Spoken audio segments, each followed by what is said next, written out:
Guys, you didn't even let me get to the genderbread man. I had another one up my sleeve.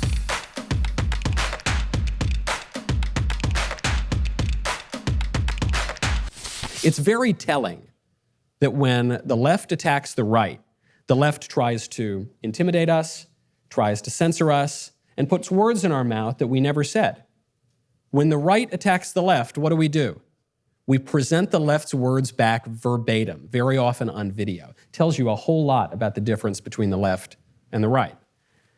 The COVID lockdowns were a turning point in this fight for parental rights in education because, for the first time ever, thanks to distance learning and all these Zoom classes, parents got a firsthand glimpse into the sort of nonsense that teachers regularly pump into students' heads.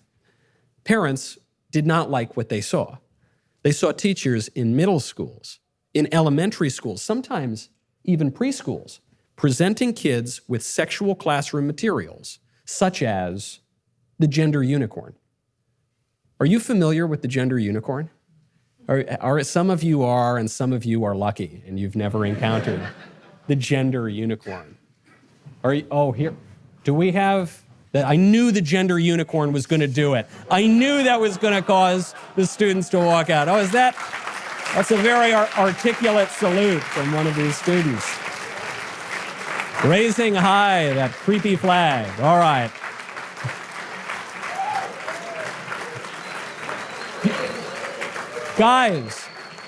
Guys, you didn't even let me get to the genderbread man. I had another one up my sleeve. All right, goodbye. What did you say? Someone said something about children? I'm not surprised that those creeps said something about children. That's exactly why we're here tonight. It's because very radical, very creepy people are trying to indoctrinate children into sexual ideologies. All right, now that they're gone, do we still have to talk about the gender unicorn? I hope not. I hope that just chased them out and we can get back to normal stuff. No, I think we do. I think we still should talk about the gender unicorn. Because it shows you the severity of the problem. So this gender unicorn is a handout that kids get in schools. The handout depicts a smiling purple unicorn surrounded by green dots with a strand of DNA over its genitals. It's got 2 hearts on its chest, and it's got a thought bubble with a gay rainbow coming out of its head. Now, the rainbow, the handout explains, represents gender identity. That is, whether someone is a boy or a girl. Okay. The green dots represent the unicorn's gender expression. This is whether the unicorn is masculine or feminine. Okay. So far, actually, no big deal. That kind of makes sense to me. Men can be effeminate. Girls can be tomboyish. It's a little bit of a weird lesson for kindergartners, but I'm not particularly offended. I'm not all that worried yet. Then things get weird. Weirder.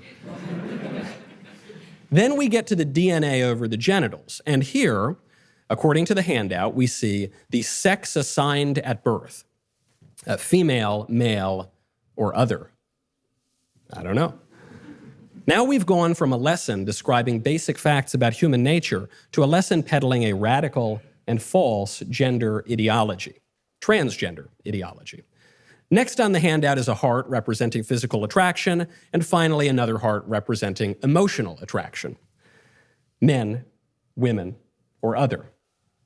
The radical implications are endless. The handout is teaching, 1, that there are more than 2 sexes, 2, that sex and gender are different, 3, that no sex or sexual attraction is normal, and 4, that pretty much anything goes. Not only are those statements shocking and radical, they're also just not true. The gender unicorn assignment came to public attention after a 7th grade teacher in California was caught using it. But it's hardly an isolated incident. There's another handout, the aforementioned genderbread man, which is a punnier name, but it's substantially the same lesson. The handouts are appearing in schools all over the country. The reason for that is that the Biden administration is peddling them. A Pennsylvania lawmaker was one of the first people to uncover this. He realized that the Pennsylvania State Department of Education had received these handouts directly from the Biden administration, which recommended that this sexual material be taught to 6- and 7-year-olds.